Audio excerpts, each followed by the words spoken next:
नवी दिल्ली रेल्वे स्थानकावरील प्लॅटफॉर्म क्रमांक 14 आणि 16 वरती चेंगराचेंगरी 18 जणांचा मृत्यू झाल्याची माहिती।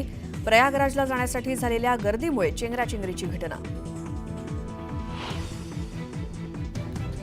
अन्य योजनेतनं लाभ आणि 2.5 लाखांपेक्षा जास्त उत्पन्न असणाऱ्या लाडक्या बहिणींना योजनेतनं वगळणार, तर दरवर्षी लाभार्थ्यांना केवायसी द्यावी लागणार। योजनेतला गैरप्रकार रोखण्यासाठी निर्णय। वरिष्ठ सूत्रांची माहिती। पुण्यामध्ये जीबीएस आजार पाण्यामुळे नाही तर कोंबड्यांमुळे। उपमुख्यमंत्री अजित पवारांची माहिती।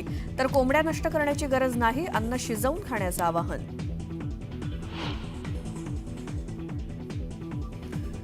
पुन्हा एक मोठा उठाव होऊन ऑपरेशन टायगर यशस्वी होणार। ठाकरे गटात राहिलेले लवकरच उठाव करून शिंदेंच्या शिवसेनेत दाखल होणार।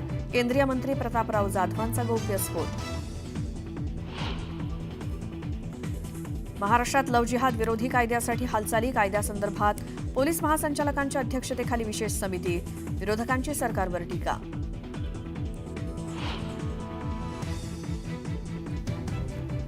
सोलापूर हैदराबाद हायवेवर बल्कर ट्रकचा टायर फुटल्यामुळे भीषण अपघात। 3 जण ठार तर 4 जण जखमी।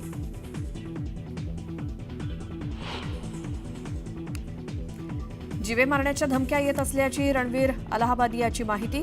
इंस्टाग्रामवरती रणवीरनं जारी केलं निवेदन। मावळ तालुक्यात चकडी बैलगाडा शर्यतीचा थरार। खासदार श्रीरंग बारणेंच्या वाढदिवसानिमित्तानं खास शर्यतीचं आयोजन। बैलगाडा शर्यत पाहण्यासाठी मोठी गर्दी।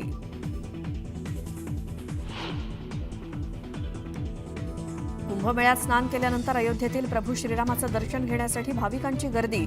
महिन्याभरात 1 कोटींहून अधिक भाविकांनी घेतलं रामलल्लाचं दर्शन।